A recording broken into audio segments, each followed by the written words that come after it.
A very good morning to all the participants and our distinguished speaker. I am Vinita Anvekar. I, on behalf of SAFE CRNTS IIT Bombay, take this opportunity to welcome you all for today's talk on sample preparation solution for ICP-AES and ICP-MS, which will be presented by Mr. Amrish Dave. Before we proceed, I will begin with an overview of SAFE IIT Bombay. IIT Bombay was inaugurated by our late ex-Prime Minister Shri Morarji Desai in 1976. SAFE was established at IIT Bombay with the help of DST in the year 1976. Center for Research in Nanotechnology and Science, popularly known as CRNTS, was set up at IIT Bombay with DST support in the year 2006. In the year 2008, both SAFE and CRNTS were merged, and it came under one umbrella, which is led by one in charge. Currently, Professor Anil Kotantrial is the head of the department. We have around 16 major equipment in SAFE and around 6 major equipment in CRNTS. SAFE IIT Bombay provides measurement services to IIT Bombay students as well as to the users from various academic institutes, national laboratories and industries. CRNTS also has an academic wing under which we have more than 65 associated faculty members and more than 80 PhD students. DST has set up sophisticated analytical instrument facility in different parts of the country with the objective of providing guidance for data acquisition using sophisticated analytical instruments. During the financial year of 2019-2020, SAFE IIT Bombay had more than 2,700 users and we have analyzed more than 25,000 samples. The current slide shows you the facilities at SAFE which are funded by DST. Our today's talk sample preparation solution is based for ICP-AES and ICP-MS. To get a perfect data from ICP-AES and ICP-MS, an ideal sample solution is a must, and our today's talk will highlight the same. We have an upcoming dual beam FIB-FEG SEM which is under installation. This slide shows the facilities at SAFE CRNTS which are funded by institute. These are the microwave digesters which are available at SAFE IIT Bombay. Dr. Gajendra Saini is the in charge. These two instruments are both of Anton-Par make. You can visit us at saf.iitb.ac.in wherein all the information of the instruments housed in SAFE IIT Bombay are available along with the procedures to avail these facilities. We get samples from all the states of India as well as from our neighboring country, Nepal. We encourage visitors from various academic institutes, national laboratories and industries as well. You can join us on our LinkedIn page to get the latest information about the instruments, webinars or any events held at SAFE IIT Bombay. This is a brochure for our ongoing webinar series, information for which is listed on our LinkedIn page as well as on our web page. This is a group photo of our staff at SAFE IIT Bombay. We would be very happy to welcome you all and help you with the analysis. Now I introduce you to today's speaker, Mr. Amrish Dave. Mr. Amrish Dave is the head Analytical and Synthetic Chemistry in Anton-Par India Private Limited. We are sure that today's talk will help the researchers to find a proper method of sample preparation for ICP-AES and ICP-MS. An important note, kindly post the queries related to today's talk in Q&A box only. Questions with the participant's name only will be answered. We will be posting the feedback form. Kindly fill it. It will help us to improvise. So now let us commence today's talk. Over to you, Mr. Amrish Dave. Thank you so much, Vinita. So today's topic is an introduction to the Anton-Par solution for the sample preparation for heavy metal analysis. You can note down my email ID. So in case if anybody wants to get in touch with me, there is my email ID amrish.dave@anton-par.com, and I would be more than happy to help you. So this presentation, what I've done is I have broken up into parts. So the first part is basically talking about the basics of microwave sample preparation part and why it is important to do the sample preparation and how the microwave helps to achieve the best sensitivities and our analytical goals with the analytical instruments. And the next part covers some brief introduction of the instruments available, which Vinita has already explained, that at IIT we have these models already installed. So when we talk about the complete analytical workflow, so the steps that are involved is starting from the sampling. So we take the sample out of the larger bulk. Then next step involves breakup, because many a times these samples may not be available in the analyzable form, or they may be available in large sizes. So we need to break them up into smaller particles so that we are able to achieve better surface area and we are able to process these samples better. So this step involves cutting and milling, and the objective is basically to reduce the size of the sample particles and get a representative sample from the big one. So there is also very important and critical area of the entire analytical workflow. I'm glad to say that N10 also offers solution in this area. So we offer this ball mill, so we can produce fine particle sizes up to 1 micron from any type of samples that you may want to grind. Once these samples have been broken up into fine particles, the next step is that we want to convert them into liquid solution, which can be then processed further for the analysis. So in case of heavy metal analysis, the process that we employ is known as acid digestion. And in case if we want to work with organic samples, for example, if I wanted to analyze the pesticide from, let's say, food samples or some fruit and vegetables, then in that case, if we use acids, then the acid will destroy our sample matrix as well as the analytes, which we obviously don't want to do. So in that case, instead of using acids, what we use is solvents, and we extract the analyte of our interest from the sample matrix, and that process is known as solvent extraction. Now people use different type of techniques for carrying out these activities, whether it is acid digestion or solvent extraction, and there are different type of tools available. So we have microwave based acid digestion and extraction systems available. Then people also use fusion, and conventionally we all have been using these open vessel technique, where we take the hot plate and the beaker, and in case of the acid digestion we take sample and add acid and keep it for heating for a long period of time. Or in case of the solvent extraction, we replace the acids with solvents and extract the analyte of our interest. Once we have taken the sample into an analyzable form, the next step is of course analysis with, for the heavy metals, AES, ICP-OES or ICP-MS, and for the organic samples we may be using HPLC, GC, GCMS or LCMS-MS kind of technology. So this is overall the workflow for any analytical experimentation. Now, no matter, as Ms. Vinita said, howsoever sensitive or the most advanced ICP system that we might have, unless the sample preparation is of good quality, we cannot achieve the best result out of our analytical tools. So that's what the last line says, that good analytical results need excellent sample preparation. So the sample preparation is the key to the good analytical results. Now, if we look at the overall analytical workflow, then sampling takes only about 6 to 7% of our time. So where we take the sample and we create fine particles out of the major sample. The next step is the sample preparation, and as you can see, almost 60% of the time and efforts we spend in the sample preparation part. So that is quite tedious, manual and laborious.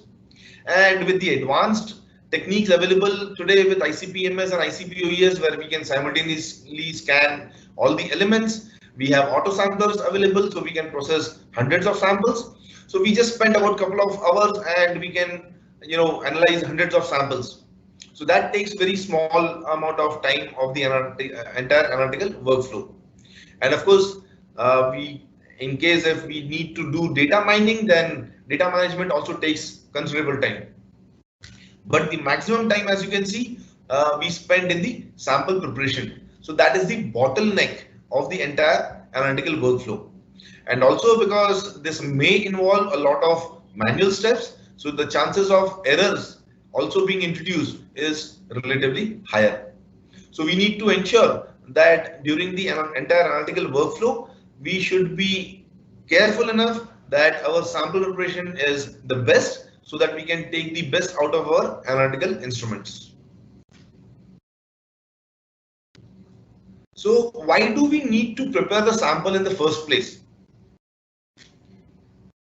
First objective is we want to transform the solids into liquids, because many times we may have samples available in the solid form which we cannot directly introduce on our analytical instruments. So we need to transform them into liquids. So with acid digestion, we convert or transform our samples, we break down the sample matrix and we transfer the elements of our interest into soluble salt form. So we get at the end of the digestion a clear liquid solution, which then we introduce on our ICP or ICP-MS. The next step or the next objective is we want to destroy the sample matrix, because we don't want the sample matrix to enter into our analytical instrument. So with acid digestion, we destroy the sample matrix completely. So the acid molecules will break down our sample molecules and the carbon, nitrogen, sulfur are released in the form of gases. In case of the organic samples, as we discussed in the previous slides, we do not want to destroy the sample, because if we use acid, it will destroy the sample matrix as well as the analytes. So there, instead of using acids, we use solvents and we separate the matrix, sample matrix and analytes. And then further, we take the analytes and analyze with our chromatography or mass spectrometry instruments. Of course, we don't want interferences to come into our analytical process so that we can achieve better sensitivities. So we want to also reduce the interfering substances. We are doing most of the times quantitation. We want to find out what is the quantity of a particular element in our sample. So for that, we also prepare standards of known concentration, and usually these standards are in the liquid form. So we also want to have our samples in the same form. So we want to prepare isoformation of the samples as well as standards. And in some cases where the requirement could be to detect at very low concentration levels, maybe sub ppb or ppt levels. So there we may also want to do pre-concentration of the samples prior to analysis. So these are the more or less objectives of doing the sample preparation in the first place. So there is one slide. According to Franklin, as we saw, that sample preparation really takes a lot of time and the chances of errors being introduced is quite high, and our objective should be to reduce the errors in the sample preparation area so that we are able to achieve better quantitation during our analysis. So now we know that we are requiring a good sample preparation. So we have all been using the conventional techniques where we use hot plates, where we take beaker, we add sample and add acid and keep it for digestion. So how does microwave help us? So if we look at microwave heating, because one simple fact is it is fast and it is uniform. So with the microwave heating, typically we use vessels which are transparent to microwaves so that we do not heat the vessel first. In case of the conventional heating, what we do is first we heat the hot plate, then we heat the beaker, and then the energy is slowly transferred to the sample. So it is quite slow and inefficient process which takes a lot of time and also it consumes a lot of energy. As against that, in case of microwaves, what we do is we use vessels that are made of material. The material is transferred to microwave. So material or the vessel itself will not absorb any microwave. And directly the microwave is interacting with our reagent or sample and they will be heated up. So what we are doing is we are generating direct in-core heating. So we can heat the samples much faster.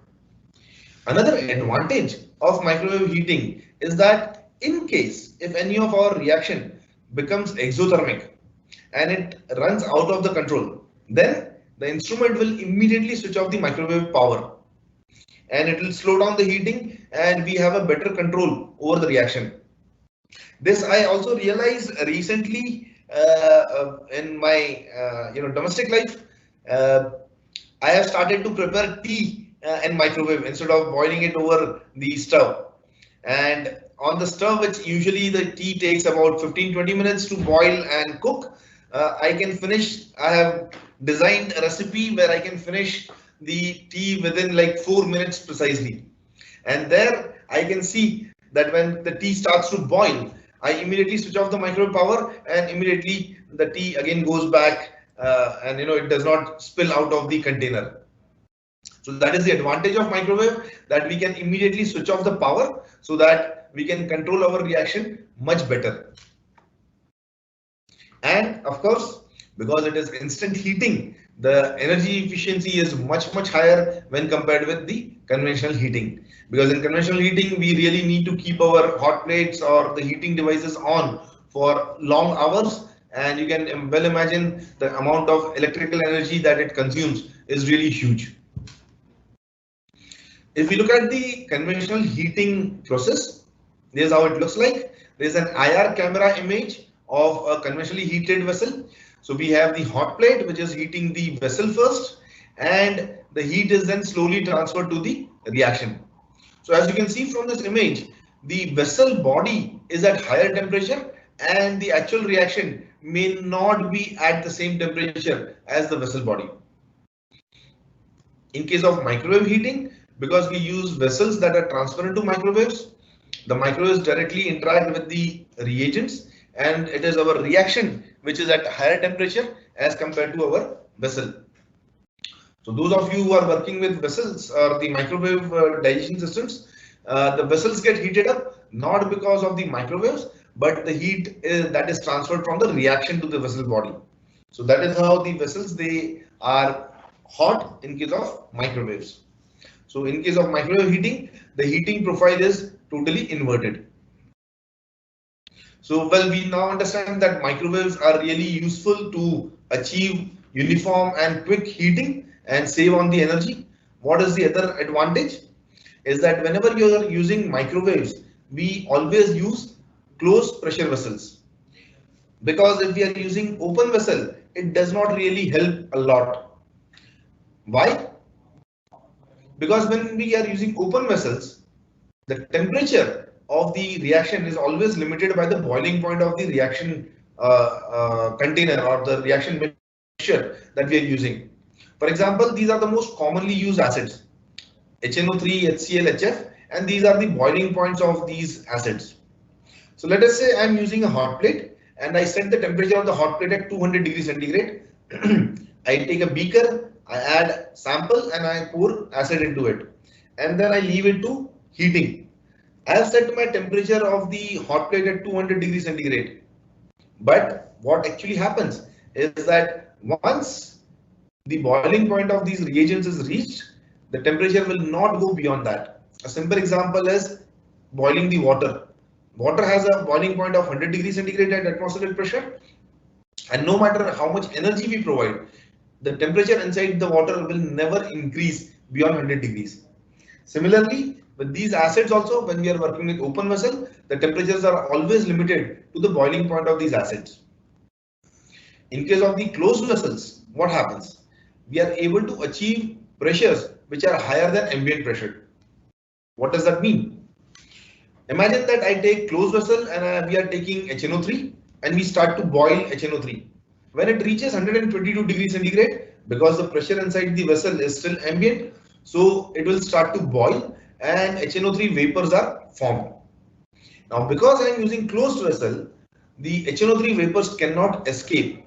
So what will happen is that these vapors will start creating vapor pressure inside. And we all know, as the pressure starts to build up, the boiling point of the liquids is going higher and higher. We all have learned this in school days, where we know the operation of pressure cooker. The reason that we use pressure cooker is because we are able to achieve this pressurized condition and the boiling point of water is taken higher. And that is the reason that With open vessel, the rice might take about 20-30 minutes to cook. The same rice with pressure cooker is cooked within 5 to 10 minutes. So when we reach higher pressure than the ambient pressure, we are able to take the boiling point higher than its boiling point at ambient pressure. So temperatures are above the boiling point. Second advantage is that we eliminate the possibilities of losing out any volatile elements. Especially these days, lead, mercury, arsenic are quite in news because of their carcinogenic nature. So we want to estimate them at very low level of quantitation. And with open vessel, we always have the risk of losing these elements because of their volatile nature. With closed vessel, we eliminate this possibility. And the next advantage, when we are using closed vessel, there is no possibility of any contamination coming from the ambient environment. And of course, as compared to open vessel, where we would be consuming, because the acid, when it starts to boil and we lose out the acid fumes, the quantity of the acid keeps on lowering and we need to replenish the acid again and again. So compared to open vessel, with closed vessel, the reagent consumption is quite low. And if we are not using the suprapure acids, then we also run a risk when we are using higher amount of acid of having the contamination coming from the blank level itself. So when we use lesser reagents, the chances of blanks is also lower and we are able to get a good baseline or less noise or interferences. So that is the advantage of using closed vessel. Now we spoke about going to high pressure or high temperature. So why do we want to go to high temperature? How does it help us? The first of the various reasons is that it saves time. So here we simply follow the Arrhenius law, which states that any reaction that requires temperature for completion, if we can increase the temperature by 10 degrees centigrade, we can increase the rate of reaction by 2 times. Simply put, if I am carrying out a reaction which takes about 8 hours at 80 degrees, if I can go to 90 degrees centigrade, the same reaction gets over within 4 hours. At 100 degrees, the same reaction is over within 2 hours. So on and so forth. If I can go to 160 degrees centigrade, then a reaction which takes 8 hours at 80 degrees centigrade is over within 2 minutes. So higher the temperature I can achieve with my reactor, I can reduce the time significantly. So I can reduce the time of reaction. That means for me in my lab, I can increase the sample throughput of my laboratory. So higher the temperature we can go, we can reduce the reaction time and increase the sample throughput capability of our laboratory. Is this the only reason why we would like to go to high temperature? No, there are other analytical reasons also. The second reason is that when we go to high temperature, we are able to reduce the residual carbon content. What does this mean? You remember I said that with acid digestion, we take the sample, we take acid, and this acid breaks down the sample molecule, and carbon, nitrogen, sulfur, etc. are released in the form of gases. Now what happens is, at relatively lower temperature, many a times this carbon is not completely converted into carbon dioxide. So even though we get a clear solution after the digestion is over, there is still a possibility of higher residual carbon still there in our final sample. And when we introduce this sample onto our ICP-OES or ICP-MS, when this sample reaches or enters the plasma region, where the temperatures are usually in the range of around 5000 degrees to 10,000 degrees centigrade, there this residual carbon is combusted. It basically burns and it is transformed into soot because there is no oxygen available to convert this carbon into carbon dioxide. And this soot, it gets deposited on our plasma torch, on the cone of the analyzer, and many a times this carbon can also enter into analyzer and affect our analysis. So when you go to high temperature, we are able to convert the carbon into carbon dioxide and we can reduce the residual carbon content reaching into the analytical instrument. There is an example of different sample matrices which are high on organic carbon content, as you can see here. So we have milk powder, citrus leaves, fish tissues, bovine liver, margarine. And as you can see, at relatively lower temperature of around 150 degrees centigrade, the residual carbon content is quite high. And as we increase the temperature of the reaction, the carbon content really reduces. So simply put, going to high temperature has this another advantage, that we can reduce the interferences during our analysis, and we can also reduce the frequency of cleaning these plasma torches and cleaning the cones of the ICP-MS. Also, the ICP-MS manufacturers, for obvious reasons, which is quite valid, they consider these plasma torch and the cone as consumables. So by having lower residual carbon content, we can also reduce the frequency of cleaning of these parts and frequency of replacing these parts, thereby bringing down the cost of operation. The third advantage of going to high temperature is to ensure complete digestion. So this is an example of, relatively speaking, more difficult to digest sample from the petroleum industry. So we take about 0.3 grams of lubrication oil, and we keep all the reaction conditions same. So same amount of acids, same amount of hold times, everything is same except for temperatures, and see what happens. At relatively lower temperature, of course, because there is more difficult to digest sample, so 170 degrees centigrade is not sufficient to ensure complete digestion. So as you can see here, we have a lot of traces of the sample which is not digested, and also the sample final solution is not very clear. As we move on to the higher temperature, the sample gets digested better and better, and we are able to achieve good clear solution. So this is another advantage of going to high temperature, is to ensure complete digestion, which of course is our prime objective of doing the digestion before analysis. So these are the three major advantages of going to high temperature. One is to reduce the time of our reaction and increase the sample throughput of our laboratory. Second is to reduce the residual carbon content so that we can reduce the interferences, and especially in case of trace level analysis, we can really eliminate these interferences and get better sensitivity with our analytical instrument. And third, which is equally important, is that at higher temperature we are able to achieve better quality of digestion. At this point, I would like to stress that when you are doing acid digestion, temperature is the only single most important criteria which will define the quality of your digestion. But whenever we talk about the microwave digestion system, people talk about two parameters. One is high temperature and the other is high pressure.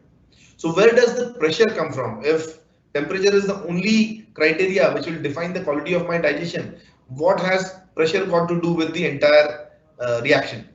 Let us have a look at it. So where does this pressure come from? The pressure is generated. We saw in the previous slide that when we use closed vessel, the acid will start to boil.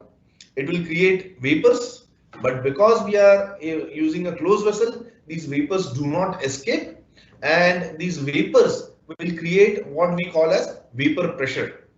Now this is a physical property of every reagent, and this always remains constant. So the vapor pressure of any reagent versus temperature is always constant.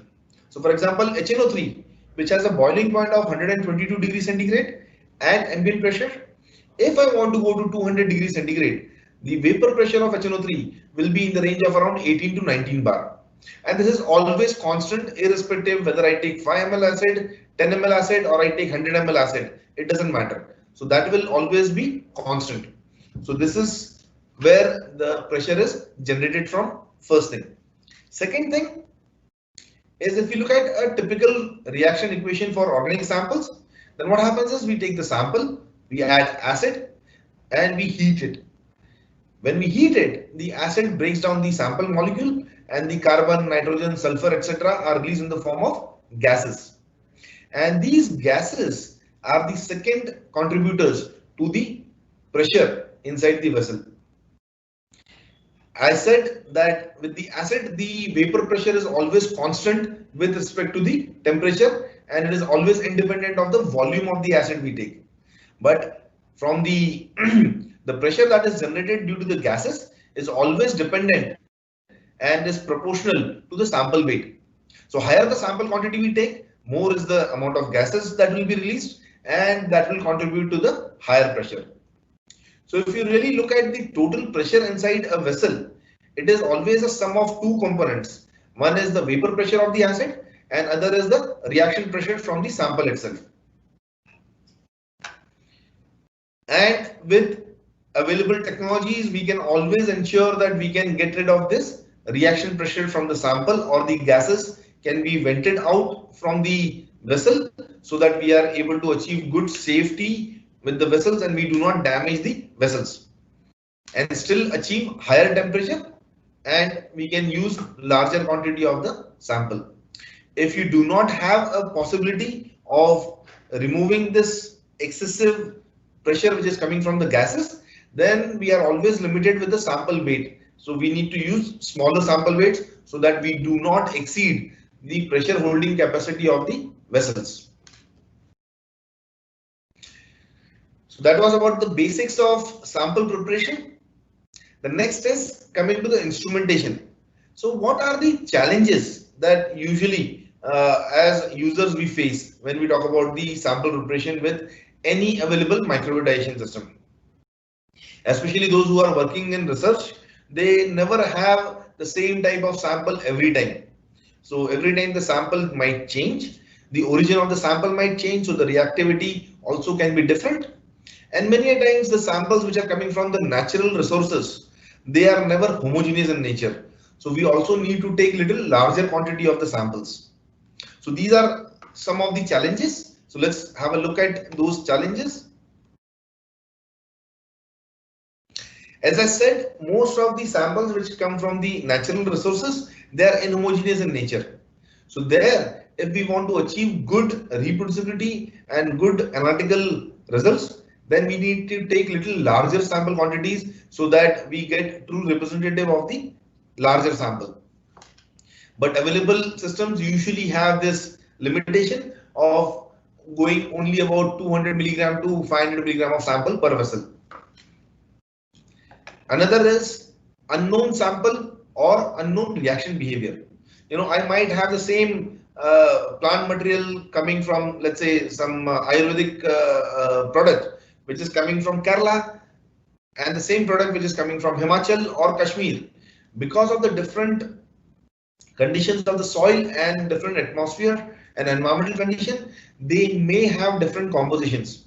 So although it is the same plant species, but it might have different components or composition of these constituents. So I may have different behavior during the reaction by these three samples. So every sample I need to treat them as good as totally unknown. And when you have unknown samples, we always run a risk of safety where the vessel might get damaged during the digestion. Third is sample throughput, because as Ms. Vinita said, that in a year they process more than 20,000 samples. So which means a huge number of sample throughput requirement is there. So available instruments usually have a smaller capacity to process the samples. So that also is one of the challenges that we face when we are using the microwave digestion system.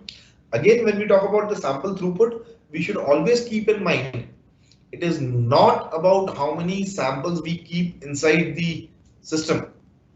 It is about how many samples we are able to process within a given period of time. So which will include, we need to take into consideration the time that we will invest in weighing of the sample, adding the acid, closing the vessels, placing them on the rotor, then place the rotor inside. If we have large number of samples being processed together, then the heating profiles are longer, the hold times may be little longer, and the cooling time requirement will also be large because of the large number of samples. And after the sample digestion is over, we also need to take into account the time that we will take to transfer the samples from the vessels for further analysis. Another challenge is high reagent consumption, especially those who are using ICP-MS. We use suprapure acids, and these suprapure acids are really expensive. They cost us anywhere between 20,000 rupees to 25,000 rupees a liter, and most of the times we need to use about 8 to 10 ml of acid minimum, because that is the requirement of the vessels. So this results in higher cost of operation.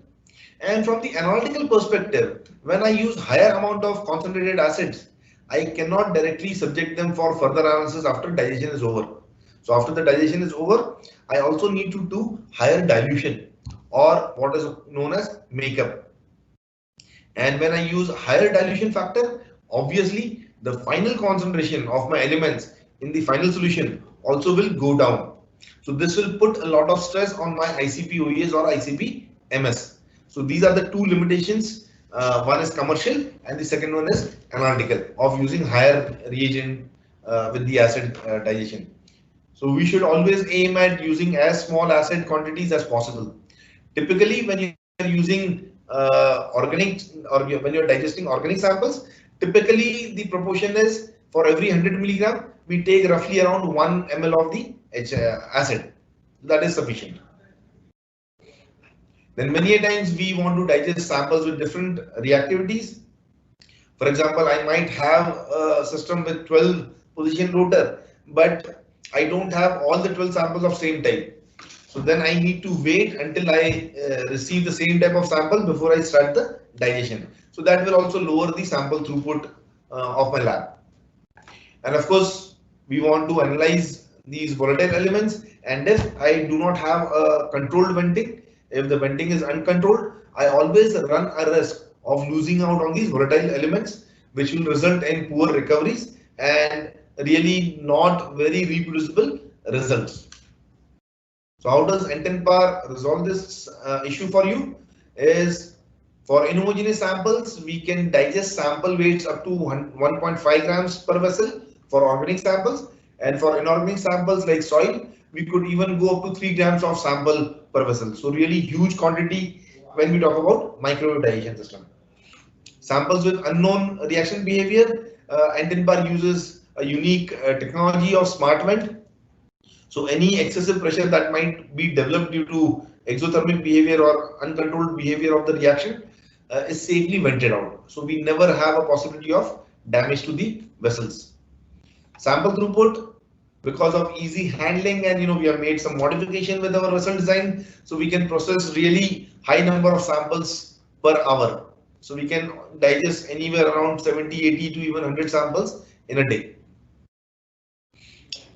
This is important. Reagent consumption. With N10-PAR instrument, the minimum volume required per vessel is just 3 ml. Of course, depending on, as I said, that depending on the sample size that we take, we also need to consider that how much amount of acid will be required so that we are able to complete the reaction. So typically the acid requirement is around 5 to 6 ml, but still we can save a lot on the acid consumption. So even if let's say my lab process something like 100 samples a day, and even if I can save just 5 ml per vessel sample, then we are talking about half a liter of acid per day and about 120 liters of acid in a year.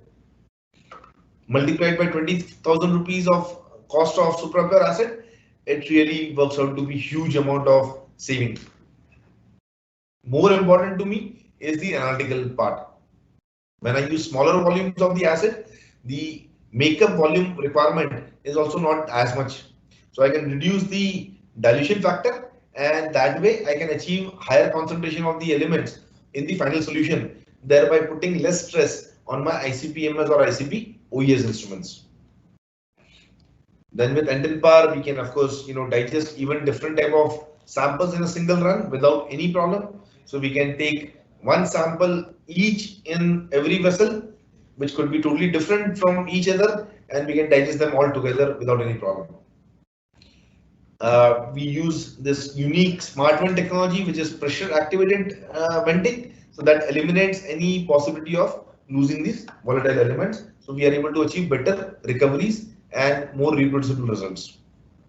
So that's about the overall basics of microwave and what are the challenges that as a user we face.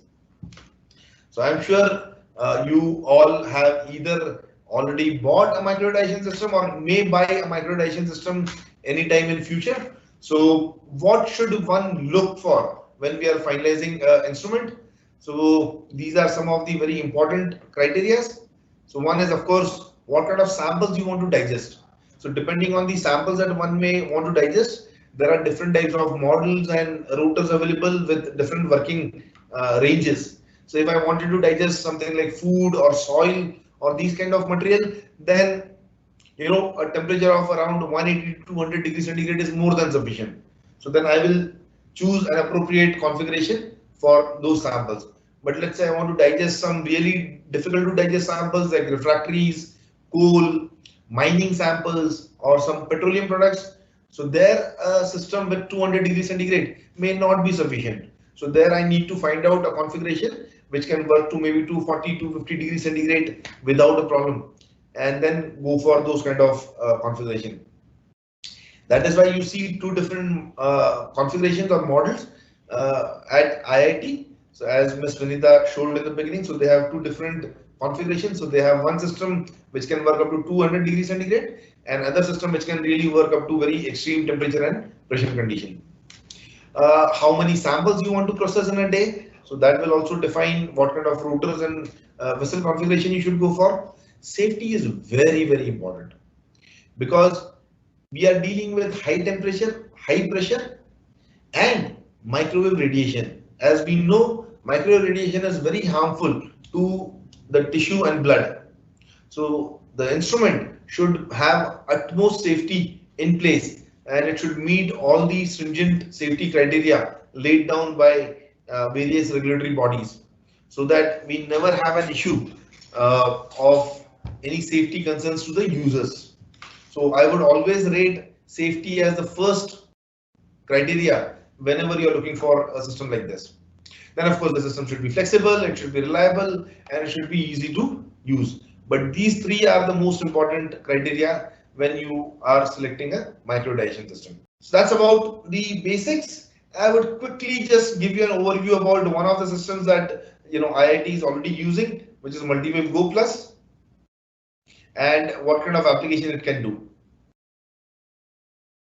So it is dedicated for leaching and digestion application. It uses patented directed multimode cavity. It has this SmartVent technology for highest safety and very simple to operate software. Just three parts of vessels, and this is the rotor. So you take the sample in the vessel and add acid and just close it with screw tight. Let me just show you a video.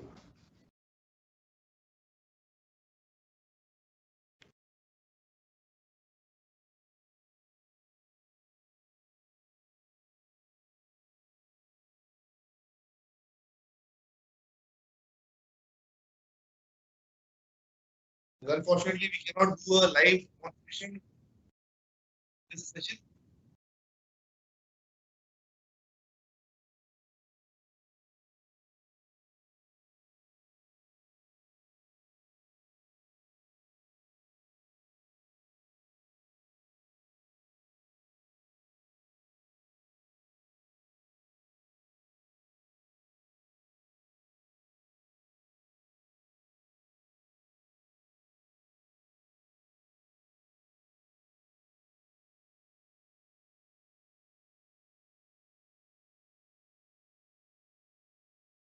What we do is we directly weigh in the sample in the vessel, and once we have weighed in the sample correctly,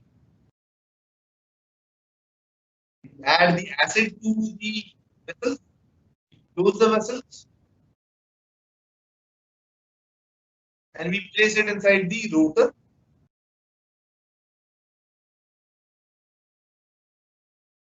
And like that, we can prepare up to 12 samples because this rotor has 12 positions to process inside.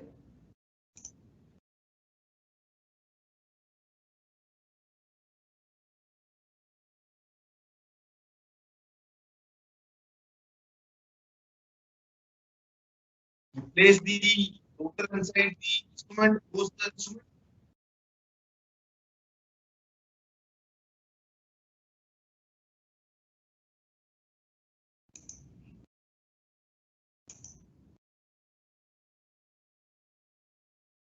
And once we want to start the run, so we just click on this icon and we will select the method, and we select the method and we say start. That's it, and the run will start.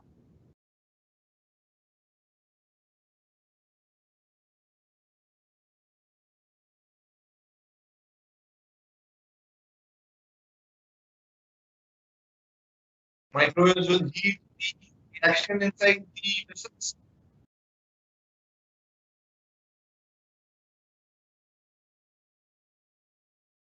And with the help of a IR temperature measurement device, we monitor the temperature inside every vessel so that we have a very good control over the reaction.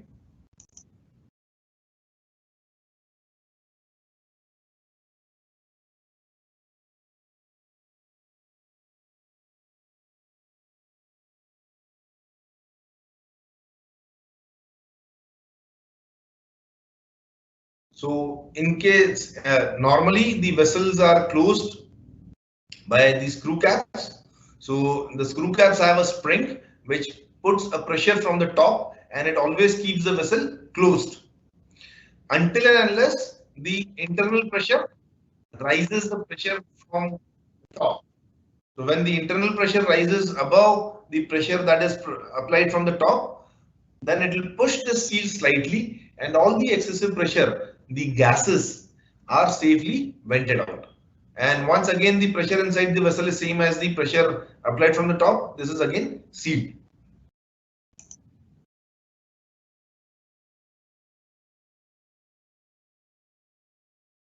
And once the holding time is over, the next is we need to put down the vessel, because the vessel should be safe to handle. So usually any instrument will have integrated cooling devices. That is how more or less the operation is when we put energy.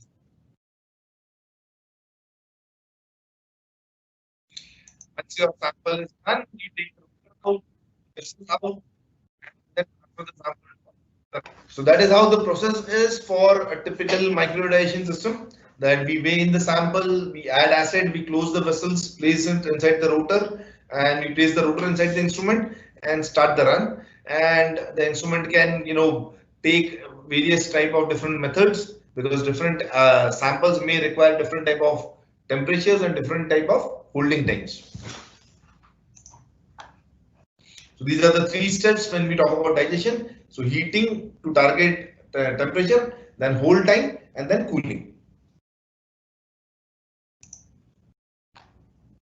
So usually, one can digest single vessel or 3, 4, 6, 8, or 12 vessels. Again, this slide shows the heating of the vessels with the help of the microwaves. So depending on the filling state of these vessels, the microwave has to apply, the instrument usually will apply required microwave power so that we can reach the target temperature. The reaction control is very, very important. We need to monitor and control the temperature of a reaction. That is to ensure that we are able to get complete digestion of the sample. And second part, we need to really control the pressure precisely. This is more to do with the safety rather than the quality of digestion. So when you control the pressures correctly, we always ensure that there is no damage of the vessel or the instrument. So these two really require to be controlled very, very precisely. So how does smart vent or venting vessel work is, whenever there is excessive pressure developed, as we saw in the video, it is safely vented out like this. Then of course cooling is very, very important so that we can process more number of samples. Other more important factor is safe exhaust, because these gases or the acid fumes will not be good for the human health, so they need to be safely vented out. So any instrument that you buy or you work with should have a good integrated exhaust system, so that if at all there are any acid fumes, they are safely taken out from the exhaust and taken into a exhaust fume hood. And in the old days, when the accurately monitoring temperature and pressure and these parameters are not available, then people used to work with only power programming. So you will still, when you refer to some old publication, you will still come across papers which talk about the power programming. But the problem with power programming is it is not reproducible. Like if I have developed a method with some sample, 4 samples, and let's say the method says that apply a power of take 200 milligram of sample, add 5 ml of acid into all 4 vessels, and apply 900 watts of power and hold it for 20 minutes. When somebody wants to reproduce this results, maybe it may or it may not work. When we investigate further, we may realize that the oven that I am using has a volume of 50 liters and the oven that other guy is using has a volume of 70 liters. So this 900 watts of power, the kind of field intensities it generates within a 50 liter cavity will be not the same as it creates in the 70 liters cavity. So then the person needs to re-optimize these power conditions. Let's say both instruments are same, but I am digesting 4 samples, but the other person may want to digest 8 vessels. So there again, because now the volume of acid is more as compared to 4 vessels and 8 vessels, this 900 watts may not be sufficient enough to create same kind of temperature conditions. So power-based programs are always tedious and they are always limited and restricted to the instrument. So every time you want to change any parameter or condition, you need to re-optimize the conditions. As against that, temperature programs are always reproducible. So always, with the new modern tools available where we accurately monitor the temperature, so more and more the newer models are introduced by every manufacturer with precise temperature control, so that we can run the reaction with temperature profiles and not power profiles. Safety, as I said, is very, very important. So usually, people talk about CE certification, but with microwaves, they are dealing with high temperature and high pressure, so they fall under high pressure reactor category. And there, CE certification is not sufficient. So there are guidelines laid down by ETL and GS. So the instrument should be certified as per the requirement of GS and ETL.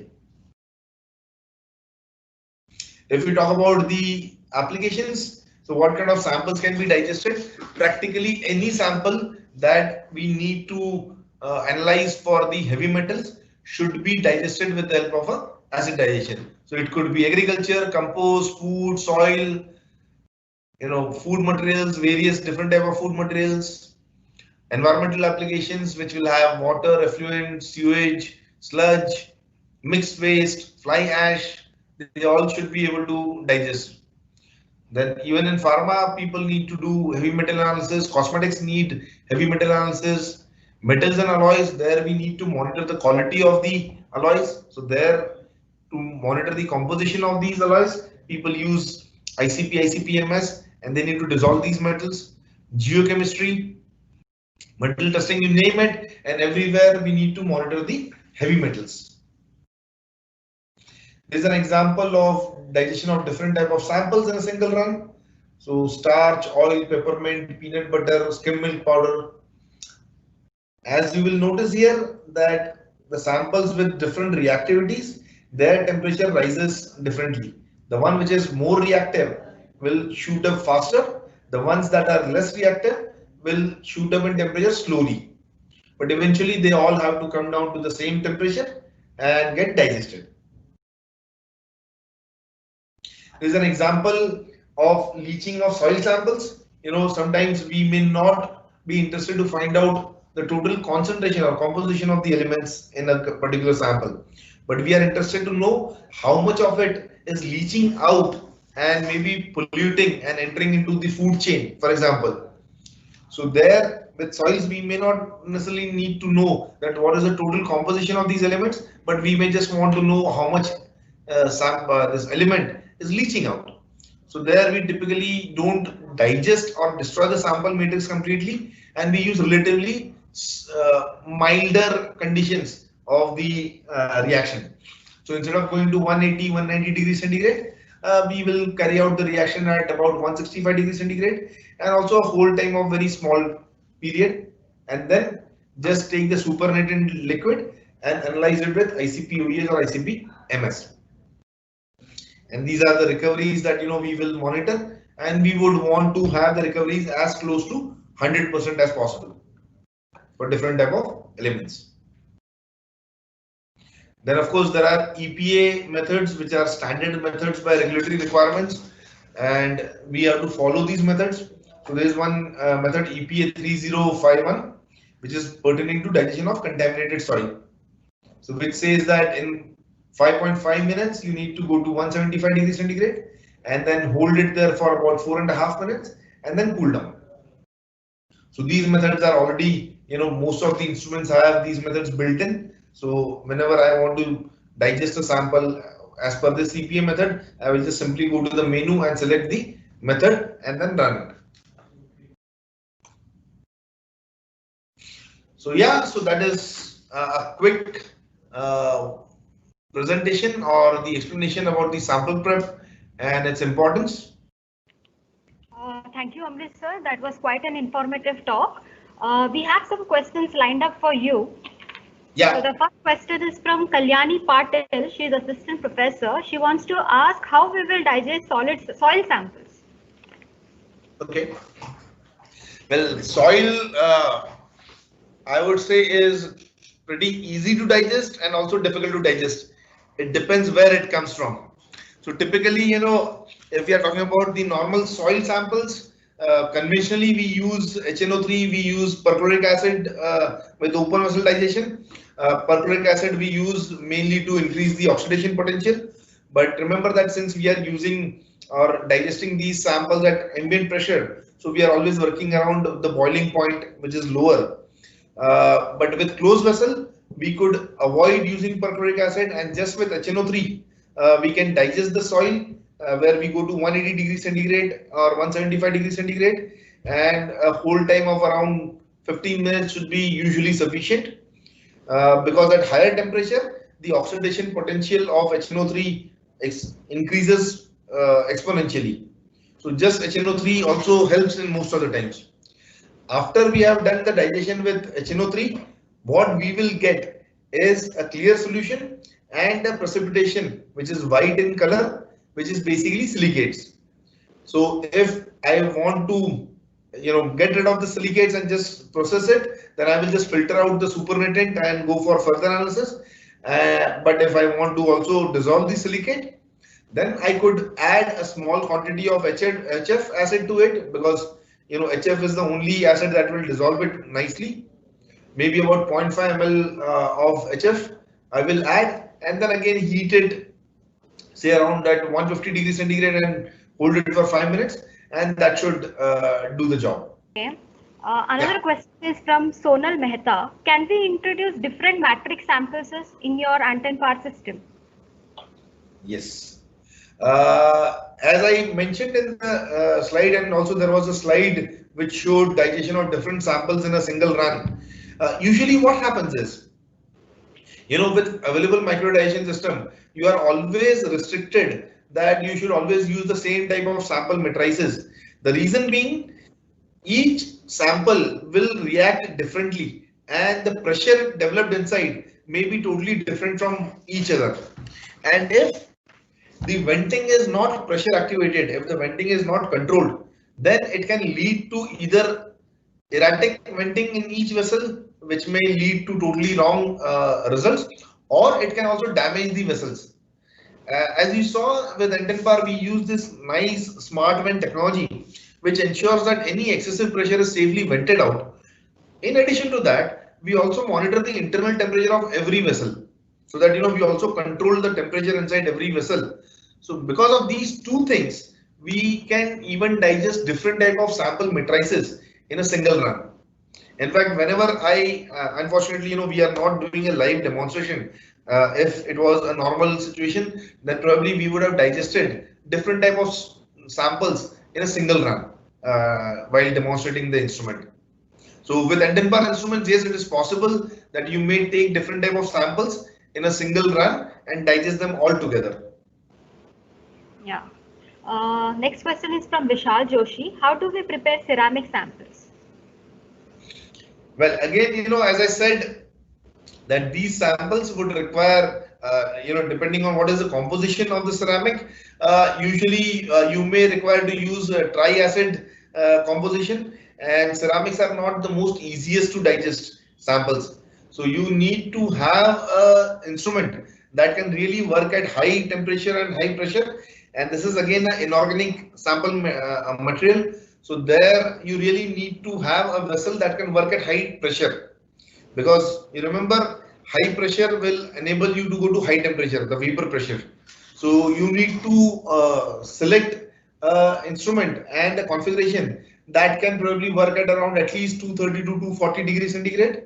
And also in case of these more difficult to digest samples, we need to have longer hold times. So you may need to try different acid configurations, at least 2 or 3 different type of acids, and go to high temperature and maybe keep a hold time of around 30 minutes to 45 minutes, and that should digest the sample. Yeah. How do you prepare a sample for mass spectroscopy of peptide samples? This question is from Bhavna Bhatt. All right. I believe this would be more about the protein hydrolysis part.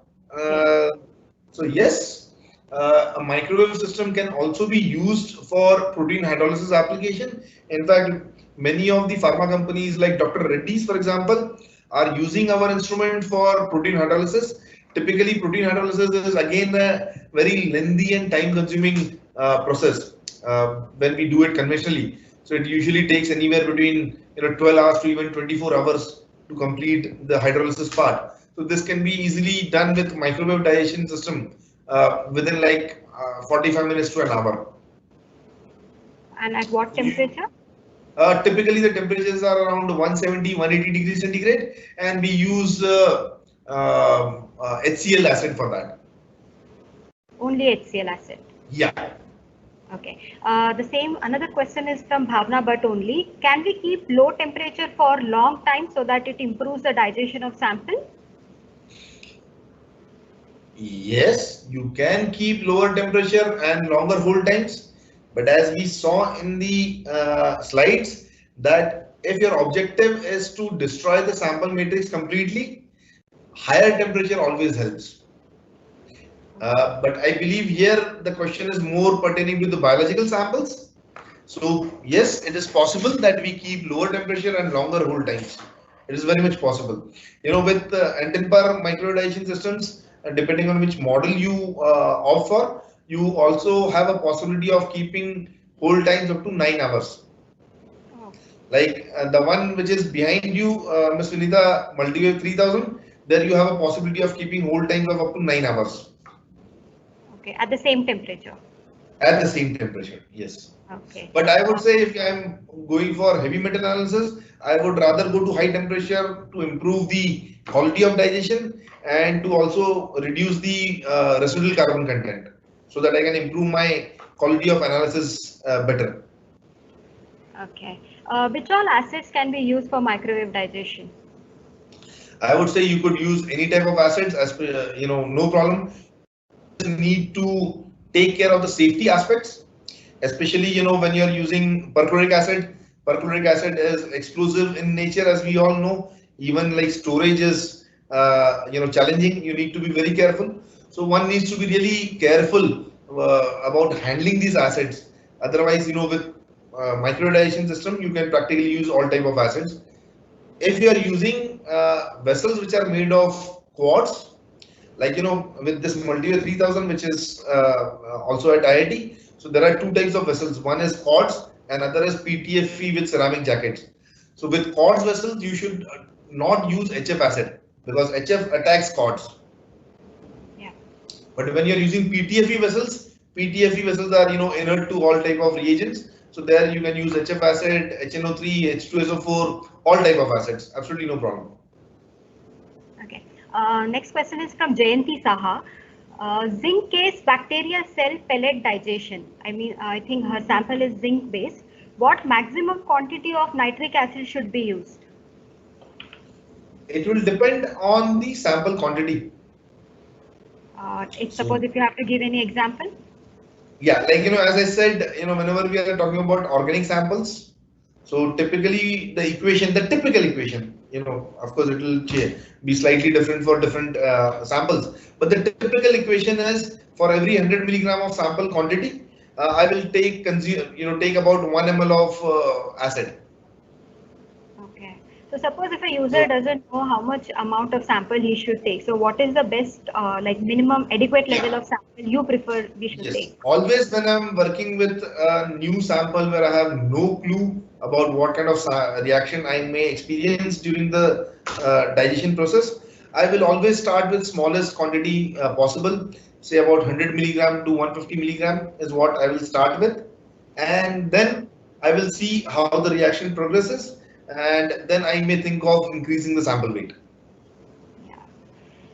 Thank you, Amrit sir, for answering our questions.